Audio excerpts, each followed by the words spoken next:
The rain fell in fine silver lines over the parking lot of Palmer's Market, a scene so familiar to Sharon Whittaker that she barely noticed the cold soaking through her red jacket.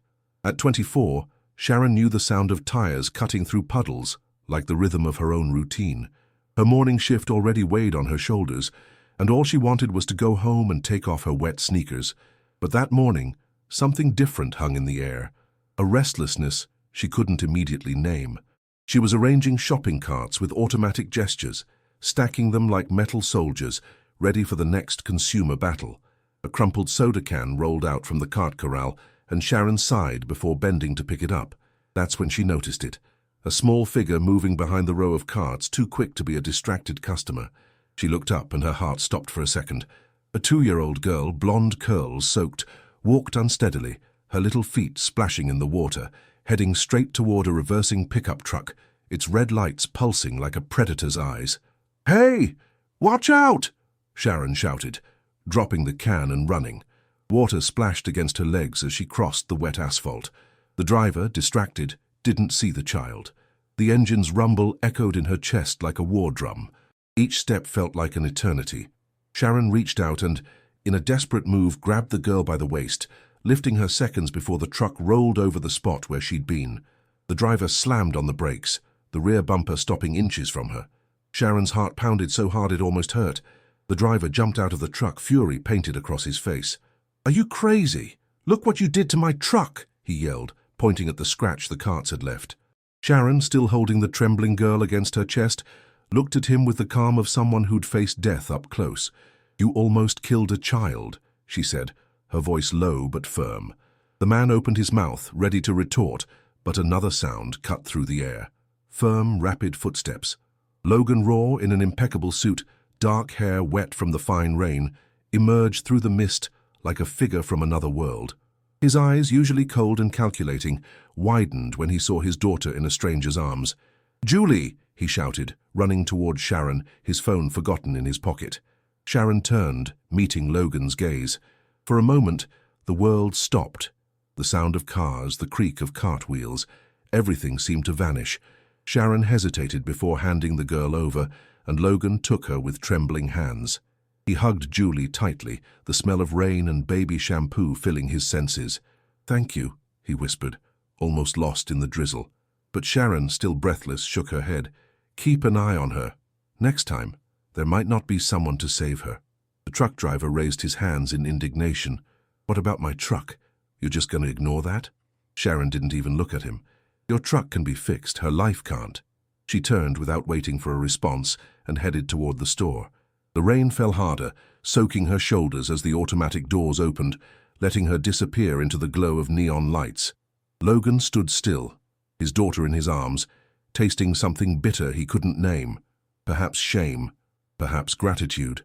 The next morning, Logan sat in the back of his limousine, the window fogged from the previous night's rain. A thick envelope rested on his lap. He stared at it like it was a ticking bomb. In his career as a politician, he'd made decisions affecting thousands, but none had shaken him like that supermarket clerk. He knew nothing about her, except that her name was Sharon Whittaker. 24 years old, she shared rent in a small apartment on the city's outskirts and worked at Palmer's Market. No debts, no social media, no ties binding her. Yet, when he learned it was she who'd saved Julie, something inside him broke. At 9 a.m., Logan parked in front of the supermarket. He wore the same dark suit, his tie perfectly adjusted. He carried the envelope like an offering. The security guard at the door raised his eyebrows as he entered. Whispers echoed through the aisles. "Is that Raw?" someone said, in a conspiratorial tone. Logan ignored it all. He headed to aisle 4, where Sharon, her back to him, restocked shelves with cans. Her red jacket was stained with water, her hair tied in a messy bun. "Sharon Whittaker," he said, his voice hesitating for the first time in years. She turned, surprised, still holding a can. "Yes?" she replied, cautious. He extended the envelope. "I want to thank you, truly, for saving my daughter."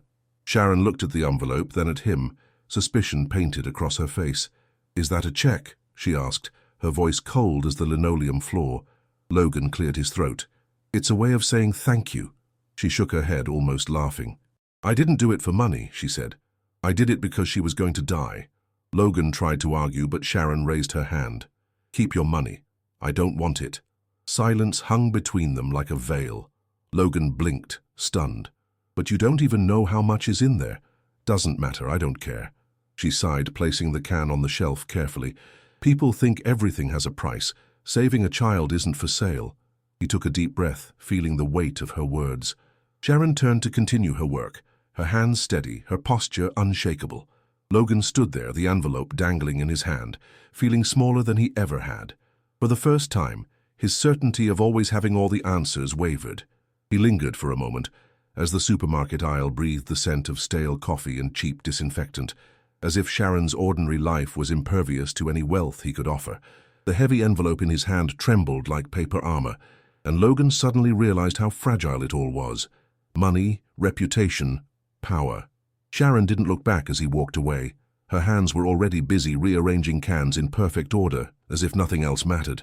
That night, Logan couldn't sleep. The sound of rain hammered against the windows of his luxurious apartment, and the walls, usually silent, seemed to whisper with memories of the parking lot. He recalled the moment he saw Sharon holding Julie, her eyes asking for nothing, demanding nothing, only responsibility. It was a silent demand, but so powerful it still echoed in his chest. For the first time, Logan realized he knew nothing about protecting what mattered most, because deep down, power never protected anyone. The next morning, Logan called his office and cancelled all his meetings. He dressed in dark jeans and a simple sweater, leaving without his usual entourage of aides. He drove himself to the supermarket. He parked in a discreet corner of the lot and entered the building almost timidly. Sharon was unloading boxes in the back storage room, her jacket sleeves rolled up to her elbows, her hair in a loose bun, strands falling around her face. Logan stopped at the door, feeling like an intruder. "Need help?" he asked, his voice low, almost embarrassed. Sharon looked up, surprised. "Mr. Rohr," she said, her tone neutral. "You don't need to bother." He shrugged, stepping closer. "It's not a bother, I wanted to help." Before she could protest, Logan picked up a box and lifted it carefully. It was heavier than he expected, and he stumbled slightly but didn't let it fall. Sharon raised an eyebrow, suppressing a laugh. "Sure you know what you're doing?" she asked, half teasing. Logan smiled, despite himself. "I know how to lift campaign promises, but stock boxes are new to me." Sharon let out a short laugh, a sound he didn't know he needed to hear. As they unloaded the boxes, Logan noticed something extraordinary. Sharon worked without pause, without complaint, each movement as natural as breathing. There was nothing heroic in her routine, no capes, no applause, but somehow it all felt grander than any speech he'd ever given. "You don't need to be here," Sharon said after a while. "I'm sure you have more important things to do." Logan stopped, wiping sweat from his forehead with his sleeve. "Actually, I don't think I do," he said, sincere. "You showed me something I didn't know I was missing." Sharon tilted her head, wary. "And what's that?" He took a deep breath. "Someone who does what's right without expecting anything in return." She sighed, leaning against the peeling concrete wall. "Not everything's a transaction, Mr. Rohr." He smiled, his voice catching. "I know, but it took me a long time to figure that out." Sharon crossed her arms, looking at the floor. "People forget that sometimes the most important things don't have a price." Logan nodded. "That's why I'm here." At that moment, a child's cry echoed down the aisle. Julie, Logan's daughter, came running, curls bouncing, clutching a scribbled drawing. "Daddy!" she shouted, jumping into his arms. Logan lifted her easily, her weight light as a promise. "Look, I drew you, Mommy and Miss Sharon," she said proudly, showing a drawing of 3 stick figures smiling under a yellow sun. Sharon laughed, taking the paper carefully. "You drew me with a crown?" she asked, surprised. Julie nodded, serious. "Because you're a hero." Sharon felt her heart tighten. "Oh, little one. I just did what anyone would have done." Logan looked at Sharon, his eyes full of something like gratitude. "Not everyone would, Sharon, and that's what I wanted to tell you." She looked away, feeling the weight of his words, but also something like pride. As Julie ran off to play with other kids in the store's break area, Logan stepped closer to Sharon. "I've been thinking about something," he said cautiously. Sharon raised an eyebrow. "About what?" Logan took a deep breath. "About how I can use what I have, contacts, resources, to make a difference. Not just empty speeches, but something real. And I wanted you to help me build it." Sharon's eyes widened, surprised. Build what? A foundation with your name in gold letters? Logan shook his head. No, none of that. A place for kids, for families, for people who don't have anyone to stand up for them. A place where what you did for Julie is something anyone would do. A place where people learn kindness isn't weakness. Sharon stayed silent, processing his words. And what do you need me for? She asked. Logan smiled almost shyly. I need someone to tell me when I'm about to mess up again. I need someone to remind me what matters. I need someone who's not afraid to say no. She sighed. You know I can't promise anything. I'm not part of your politician world. Logan nodded. That's why you're perfect for it. Sharon stared at him, searching for signs of manipulation but finding only sincerity. For the first time, Logan Raw didn't seem like the man from headlines, interviews, or promises. He seemed like just a father trying to be better. She took a deep breath. I'm not promising anything, she said, but we can talk. Logan smiled, extending his hand. Talking's a good start. Sharon shook his hand firmly, feeling the rough texture of his skin. Not a politician's, but a man's trying to rebuild himself. As he held her hand, Logan realized that handshake in that damp storage room meant more than any contract signed in an office. It was there, among boxes and cans, that something new began. In the days that followed, Sharon noticed Logan showing up more often, sometimes with Julie, sometimes alone. He no longer wore suits, trading them for rolled-up shirts and casual pants, as if trying to blend into the world of carts and shelves. It was strange to see him there, but at the same time, something about him felt genuine, as if each step was a real effort to understand Sharon's world, not just control it. When he pushed a cart full of books or milk crates to the donation section, he didn't ask for recognition. Sharon began watching him with the curiosity one has for a rare plant, trying to grow through cracked asphalt. During one of those visits, Logan found her sitting in the corner of the break room, eating a sandwich wrapped in brown paper. She stared into space, exhaustion etched on her face. Everything okay? He asked, with a care unusual for someone used to giving orders. Sharon took a deep breath before answering. My mom had a bad day yesterday. Her words are slipping away again. I keep thinking about how I'll explain to her tomorrow that her breakfast will come on a tray, and that I might not always be there. Logan said nothing for a moment, just sat beside her, the comfortable silence filling the space. I didn't know, he said finally. Sharon shrugged. Almost no one does? I don't talk about it. He sighed. Maybe you should. She laughed bitterly. Maybe, but it's not easy trusting someone who usually wears silk ties. Logan looked down. I get it, he said, and for the first time, Sharon believed him. Julie appeared shortly after, holding a stuffed bunny in one hand and a paper crown in the other. I made this for you, Sharon, she said, offering the crown like it was a royal treasure. Sharon laughed, surprised. For me, Julie nodded, because you're the queen of the brave. Logan watched the scene, his heart tight with gratitude and a feeling he couldn't name, perhaps pride, perhaps hope. Sharon placed the paper crown on her head, adjusting it like it was real gold. The queen of the brave accepts the honor, she said theatrically, and Julie laughed, jumping into Logan's arms. That afternoon, Logan invited Sharon to see the abandoned building he had in mind for the project. It was a run-down place with broken windows and graffiti-covered walls. Lighthouses, he said, the name sounding strange yet fitting. A place where kids learn to take care of themselves, where parents have somewhere to turn for help, and where good is done because it's right, not because it has a price.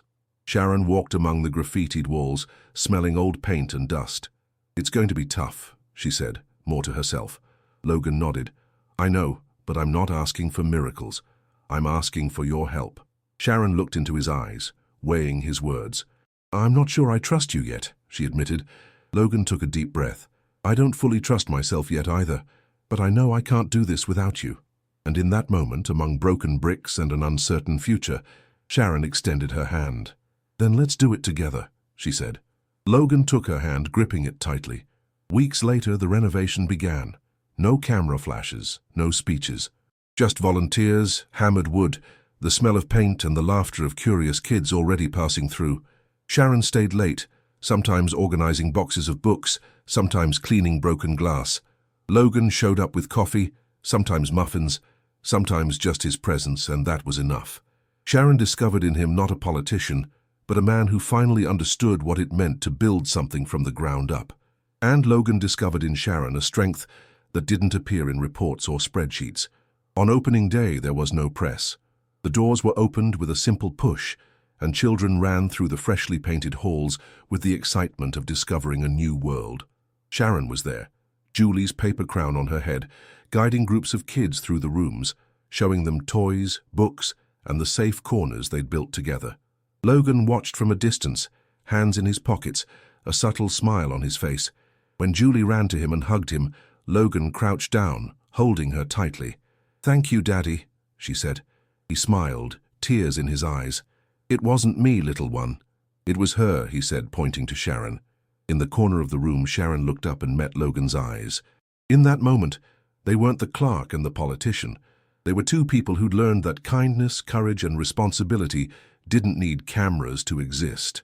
Sharon smiled, and Logan smiled back.